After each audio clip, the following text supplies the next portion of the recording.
man, you should've never doubted me. The pain and the struggle followed me. My daddy never been that bothered me. And these cold streets made a man of me. Knew a time it'll come, they doubt me. Had to keep them OGs around me. Keep a young homie grounded. 11:41, una hora menos en las Islas Canarias, y ahora seguimos hablando de salud desde la perspectiva de los que se la trabajan, de los que hacen mucho con su cuerpo y en muchas ocasiones con muy buen resultado para mejorarlo. Hoy con Laura Herrero. Laura, bienvenida, buenos días. Vamos a hablar de discapacidad y vamos a hablar de paralímpicos, y lo vamos a hacer además con la autora de uno de esos libros que te hacen esbozar una sonrisa cuando lo lees, ¿verdad? Porque a todos nos podría llegar a pasar muchas de estas dolencias que acaban con personas en sillas de ruedas, que acaban con algún tipo de incapacidad, pero que sin embargo se superan día a día y que consiguen dar todo un ejemplo. Sobre todo a mí me gusta mucho hablar de estas historias con mis hijos para que vean que se puede salir, ¿no?, en muchas ocasiones de los problemas. Bueno, ya es Almudena Rivera, ha sido Laura la que ha dado con su obra y la que nos va a contar exactamente en qué consiste este libro y cuáles son esas historias de superación. Sí, porque además tenía muchas ganas de que viniera Almudena, ya habíamos hablado antes, pero justo eran los Juegos Paralímpicos y ella se fue a Río de Janeiro a cubrirlo. Y digo, bueno, en cuanto vuelvas tienes que avisarme porque tenemos que hablar de este libro, porque como tú dices, habla de discapacidad, pero te hace plantearte si en realidad los discapacitados somos nosotros, porque son héroes, son auténticos héroes de incógnito, superhéroes de incógnito, como se llama el libro, porque son capaces de hacer cosas que ni tú, ni yo, ni siquiera Almudena, que está aquí sentada, podemos. Entonces te hace plantearte si de verdad estamos sacando todo el potencial, estamos viviendo nuestra vida, y sobre todo te hace plantearte cuando te sientes cansado, o te da pereza, o te quejas, el decir, no, mira, hay gente que es capaz de no tener piernas ni brazos y sin embargo nadar y ganar una medalla en unos juegos, y sin embargo nosotros nos estamos quejando. Almudena ha ido recogiendo 15 historias en este libro, y bueno, yo quiero que nos lo cuente ella porque es la que ha hablado con los protagonistas, y sobre todo que los oyentes estén muy atentos para hacerse con este libro porque les va a inspirar. Bienvenida, Almudena. Almudena además trabaja en Diario Marca. Sí. Eres una mujer entre muchos hombres, ¿verdad? Sí, es una relación muy masculina, bastante plagada de chicos. Sí, bueno, el sector es más bien masculino, también lo comentábamos justo ahora. Yo me dedico a polideportivo y mi primera toma de contacto con el mundo de la discapacidad fue en 2008, que en Marca deciden enviarme a los Juegos Paralímpicos.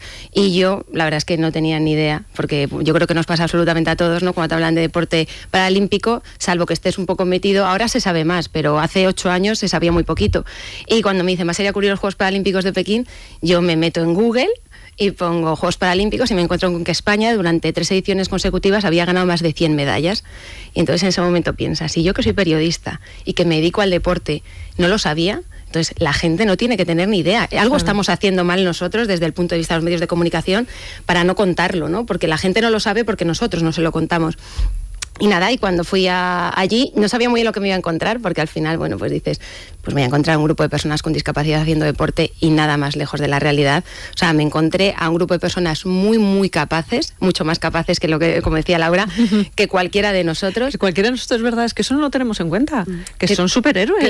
Claro, que eso. Entonces, al final, ves a personas pues nadando sin brazos y sin piernas muchísimo más rápido de lo que nado.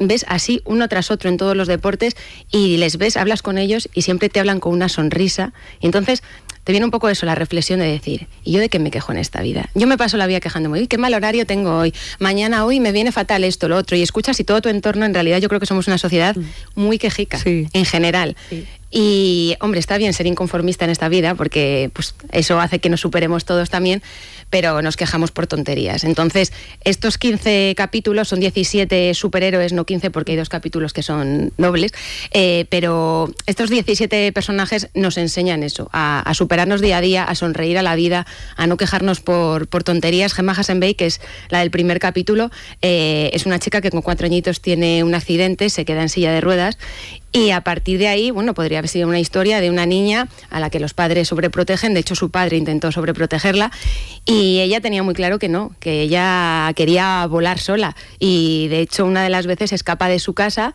y se va a comprar el pan con la silla de ruedas, y cuando vuelve su padre, claro, le dice, pero bueno, o sea, el susto que nos has dado, y ella dice, mira papá, acostúmbrate, igual que hoy he salido a comprar el pan, mañana saldré a ganármelo. Entonces, es eso, es un poco esa filosofía. Exactamente. Y de hecho en el caso de Gemma, llama mucho la atención el caso de Gemma y de todos, que no volverían atrás. O sea, no es algo en el caso de los que han tenido un accidente, porque eso les ha hecho superarse. Precisamente dicen, pues el caso de Gemma fue un accidente de coche, y bueno, en este caso también un poco resalta la importancia ahora de no mover a las personas accidentadas, porque en su caso se le fracturó la médula al recogerla, pero bueno, eso es un hecho secundario. Pero ella misma dice que no volvería a dar marcha atrás, que ella, el hecho de estar en silla de ruedas es lo que le ha hecho conseguir todo lo que ha conseguido. Entonces esa vitalidad, ese positivismo, porque muchas veces lo pensamos, si me pasara a mí, me hundiría, y no te hundes y puedes seguir adelante. Es que yo creo, ella dice que la vida le puso muy pronto entre la espada y la pared, claro, con 4 añitos. Ella luego se pasó años y años en el Hospital de Parapléjicos de Toledo, que hoy pasas más o menos 6 meses después de haber tenido un accidente de tráfico y quedarte en silla de ruedas, porque te enseñan pues eso, tu nueva vida. Tú tienes que aprender otra vez a valerte con una silla de ruedas. Y tú lo piensas y dices, como dice Laura, yo es que creo que sería incapaz. Yo creo que todos nos tendríamos que ver en esa situación, pero este libro es un poco, no hace falta llegar a ese extremo y no hace falta llegar a esa situación para que valores la vida, para que veas lo que tienes delante, para que pues no te preocupes por tonterías, que sepas aprovecharla al máximo. A mí ellos me han enseñado todos que los límites no están en una silla de ruedas o en el hecho de no ver o en una prótesis. O sea, los límites están en nuestra mente. La cuestión es proponerse las cosas para intentar conseguirlas. A lo mejor no las consigues, pero todos ellos dicen que en el camino hacia ello han aprendido mucho. Y seguramente han enseñado a todos los que tienen a su alrededor.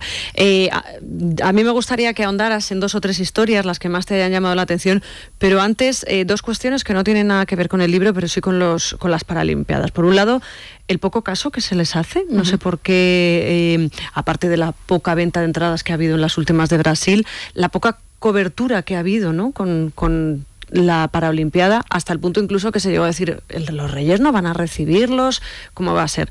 Y por otro lado, todo el mundo que gira alrededor de noticias que no sé si informan o desinforman, ¿no?, sobre y que además creo que vienen muy mal a los atletas paralímpicos que nos han representado, del tipo a anularse músculos, inyecciones de sangre, ese tipo de historias. ¿Qué te parece a ti? Tú que estás siguiéndolos a ellos día a día. A mí, con respecto a lo último, que además se habló mucho de eso, yo creo que son casos aislados. Entonces, al final, es verdad que si los medios de comunicación no les sacan prácticamente nunca, solo se les saca cada 4 años, porque en los Juegos la cobertura mediática, pues yo creo que ha sido, por ejemplo, mejor que la de Londres. Yo llevo 5 Juegos Paralímpicos, 3 de verano y 2 de invierno, y con respecto a otras, creo que hemos sido más medios de comunicación, se les ha hecho más caso. Sí. O la percepción mía, por lo menos estando allí, era que la cobertura era mejor. Pero es verdad que si durante 4 años no hablas de ellos, justo que te pongas a hablar de momento doping en el mundo de los Juegos Paralímpicos, pues hombre, también además la gente que habla de eso no entiende, ni está metida en este mundo. Entonces informas desde un punto de vista en el que tú no estás informado, informas viendo más o menos la poca información que hay, no hablas con expertos, tú hablas luego con médicos del Comité Paralímpico, te empiezan a explicar y ves que realmente tampoco es lo que te están contando. Entonces al final la gente se queda con, bueno, es que además ellos se dopan y... No, señores, o sea, no se dopan, son casos muy, muy aislados. Sí. Y no es esa la imagen, precisamente es toda la contraria, es la superación. Además, eso es lo que pasa en los Juegos Olímpicos, pero en cualquier, que son discapacitados, no son, o sea, son personas, y todas las personas en todos los ámbitos siempre hay manzanas podridas, ¿no?, que se dice, y entonces si tú solo destacas eso, al final ¿qué te quedas? Con que todos son así, entonces todos los olímpicos también y en todas las competiciones. Bueno, y de los que te quedas, de estas 17 historias, serán como 17 hijos que has ido pariendo prácticamente. A mí es como decir, ¿a quién quieres más? ¿A mamá o a papá? Directamente. ¿No hay ninguna que te haya conmovido especialmente? Todas en realidad me han conmovido y es un libro que cuando lo estás escribiendo, yo les conocía a todos antes de empezar el libro. Has tratado con todos y todos. Es un mano a mano, sí, podemos decir. Sí, ¿no? No has googleado a ninguno. No, y no es un libro que además surja de una entrevista. O sea, yo a ellos les conozco desde hace años, entonces al final es un libro pues de un proceso de muchos años que conoces además también a sus familiares, porque yo creo que es fundamental también el conocer el entorno, no es solo les haces una entrevista y lo que te cuenten ellos. No, el entorno es fundamental. Hablaba antes con Laura, o sea, los padres, esa sobreprotección que decíamos antes es clave. No hay que dar esa sobreprotección porque ellos todos te lo dicen, les haces mucho más discapacitados. O sea, al final tú tienes la tendencia como madre, entiendo, a no que quiero ayudar a mi hijo, no te preocupes, yo hago esto, y a todos ellos, sus padres desde pequeñitos, daba igual que les faltase un brazo, una pierna, haces la cama, pones la mesa, eres igual que tus hermanos. Y eso es clave para que ellos aprendan que ellos pueden llevar una vida normal y ellos han conseguido superarse día a día. Y que nosotros vemos en una silla de ruedas una limitación y ellos ven una forma de llegar a todas partes. Sí. ¿Cuál es entonces, por ejemplo, se ha conocido mucho el caso de Teresa Perales? Yo creo que es un poco la imagen, ¿no? Se lo ha ganado también a golpe de títulos y a golpe de medallas y a golpe de hacerlo fenomenal. Pero ¿hay algún caso así que no conozcamos, que en la opinión pública no sea demasiado relevante, pero que sin embargo tú digas, madre mía, es que este tendría que estar en un... Bueno, no voy a decir en el Congreso de los Diputados porque yo creo que eso es un castigo hoy en día. Pero sí decir, tendría que ser uno de nuestras representantes en las marcas de publicidad, por ejemplo. O sea, por ejemplo, David Casino, no sé si le conocéis, que quizá después de Teresa es uno de los más conocidos. David se queda ciego con 25 años, llevaba una vida totalmente normal y de repente pues él tenía diabetes y a raíz de la diabetes tiene una retinopatía diabética y el médico le dice, el oftalmólogo, en cuestión de poco tiempo, en 1 o 2 meses te vas a quedar ciego. A mí eso es una discapacidad que te la están avisando, te vas a quedar ciego. No es lo mismo que nacer ciego. Con 25 años. Con 25 años tienes ya toda una vida hecha, tenía su trabajo, su coche, salía con sus amigos y de repente te cambia completamente la vida. Y hoy tú ves a David y es una persona súper feliz, que es de las que te dice, yo no volvería atrás, o sea, yo no cambiaría el ver, ¿sabes? Si eso conlleva el no tener la vida que he llevado hasta ahora, porque él a raíz de dejar de ver, él se tiene que marchar, tiene que empezar de cero, evidentemente, se tiene que ir a Sabadell, a un centro que había de la ONCE allí, porque entonces pues no había en Valencia, claro, estamos hablando, David tiene ahora 40 años, 42 creo, y claro, hace tantos años, ahora hay un centro de la ONCE casi repartido por toda España, pero entonces no. Te vas a Sabadell y tienes que aprender de cero, pero de cero es que te meten, él dice, yo me sentía como un poco un gran hermano, en el sentido de te meten con un montón de gente desconocida, te dejan ahí, y hace muchos años, claro, tú tampoco tenías como ahora los medios para poder comunicarte a diario con tus padres, y él se queda allí, adiós a sus padres, y tiene que aprender a todo, dice. Tienes que aprender desde, ya no solo andar con el bastón, o sea, tienes que aprender a comer y a partir. Tú piensas en un cubierto, en un cuchillo, o tienes que aprender a cocinar, poner el fuego, no quemarte. Son 1000 detalles que nosotros no le damos importancia. ¿Y de qué es campeón él? Uy, él es... Aparte de campeón en la vida. 4 veces medalla de oro en Juegos Paralímpicos, 2 de ellas en peso y 2 en disco, y en estos últimos Juegos ha sido bronce. ¿Y él antes ya practicaba este deporte o fue también después? Él había practicado atletismo, pero lo había dejado. Y él luego estaba con la bici y eso, y después, a raíz de esto, se puso en contacto su antiguo entrenador con él, dijo, oye David, pues ¿por qué no retomamos? Y empezó, y él, cuando de hecho acaba allí en la ONCE y se vuelve a Valencia, empieza en un puesto de la ONCE a vender el cupón. ¿Sí? Porque claro, a los ciegos, la mayor parte de ellos, además, como no te puedes dedicar profesionalmente a ellos si no tienes ayudas, venden el cupón por la mañana y entrenan por la tarde. Y él estaba ganando medallas y la gente iba a comprarle el cupón y claro, no sabía que estaban ante un campeón. Y David, gracias a retomar el atletismo, recupera la ilusión por la vida y conoce a su mujer, a la que soy su mujer, a Celia, y porque hacía su mujer es atleta, ella se ha convertido en su guía en la pista y tienen una hija maravillosa, Cayetana, y hoy David te dice que es una persona súper feliz, que la gente piensa que por ser ciega no puede ser feliz y que están muy, muy equivocados. Pues lo están escuchando ustedes, yo creo que todavía mejor pueden leer cada una de esas 17 historias de superación. De hecho, son superhéroes de incógnito y este caso de David lo explica perfectísimamente, ¿no? Por las mañanas nadie sabía que la persona que les estaba repartiendo el cupón de la suerte era por las tardes un auténtico medallista. Almudena, muchísimas gracias por haber estado aquí y me imagino que tendrás otras 15 o 17 historias de superación que contarnos, ¿no? Bueno, ha sido dificilísimo hacer una selección porque la verdad es que que vas a los juegos, son 113 deportistas y dices, es que haría un capítulo de cada uno de ellos. No se puede. Pues tendremos Superhéroes segunda parte. Ya veremos. Yo solo quiero hacer hincapié en que de verdad que este libro, que se lo lean todos los que nos están escuchando, porque es verdad que hay momentos que te cuesta aguantar la lagrimita, pero son historias preciosas. Además es un libro para leer y para dejarlo en la mesita, que lo veamos cada mañana cuando nos levantamos. Gracias, Almudena, y gracias a Laura. Hacemos una parada brevísima, tomamos Sin Violines, eso sí, si están ustedes llevando a cabo algún tipo de dieta, pues acompáñenla de Sin Violine, y a la vuelta resumimos los mejores momentos del programa que ha costado elegirlos. Es la mañana, es radio. Vuelve Libertad Digital Televisión. Descúbrela ya en el canal 125 de Movistar.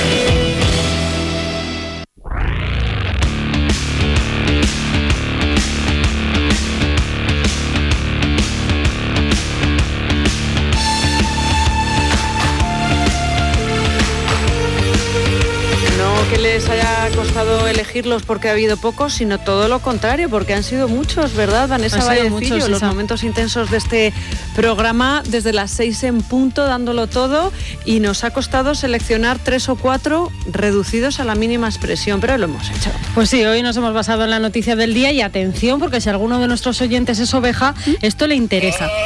Isa, ¿te acuerdas que fue Carmena la que prohibió que hubiera ocas en la cabalgata de Reyes y la que prohibió las ovejas en el Belén? Bueno, pues ahora quiere convocar un concurso público para contratar un rebaño de ovejas que limpien la casa de campo y que la transhumancia además se convierta en algo habitual en Madrid. Por ejemplo, que los pastores que van de Cantabria a Extremadura pues pasen por Madrid. Bueno, pues toma clase de geografía. Por favor, que alguien de la familia tenga piedad. Reconozco que ya lo de Carmena se ha convertido en un atractivo turístico. A ver qué se le ha ocurrido hoy a la desportillada de la alcaldesa. Es que si van de Cantabria a Extremadura no van por Madrid. Tú coges por Valladolid y tiras a la raya de Portugal, te acercas más a Salamanca. Más campo. Claro. Pues que además con las ovejas, bueno, pues eso de limpiar es cuestionable, ¿no? Porque es un poco lo comido por lo servido. Y esto de las labores de jardinería, supongo que se refiere al estercolado. Claro. Porque básicamente lo que hacen, hasta no he visto una oveja desde el Belén. O sea, las ovejas dejan huella. O sea, como los humanos, ovejas y cabras van dejando pues sus cagarrutas, que así se llaman. Que son muy asquerosas, es que hay que decirlo. Bueno, ha dicho el ayuntamiento, eso sí, que si ningún rebaño cumple los requisitos, que el concurso público va a quedar desierto. Yo la verdad es que tengo curiosidad por saber cuáles son requisitos. No sé, igual va un poco en función de la mordida, pero de la mordida de la oveja, digo. ¿Y los pastores serán concejales? Vamos a ver a Pitita Pastora, Pitita con el pellico, Pitita invernal, Pitita en los Alpes. Abuelito, dime tú. Bueno, y la otra noticia del día, Isa, la de la abstención del PSOE. Todavía quedan 10 colos por convencer y hoy Borrell ha abierto un nuevo melón. Dice que en los estatutos del partido cabe la figura del objetor de conciencia. Hasta ahora habíamos oído eso de la ausencia prostática. Bueno, pues el objetor de conciencia. Otra cosa no, pero eso sí, el concepto de conciencia en algunos es bastante dudoso. Pero Pep, que nos conocemos. O sea, no puedes rehacerte una virginidad pasados cumplidos, los 60, ¿no? Y aquí ya vírgenes pocas. Con Leticia Sabater.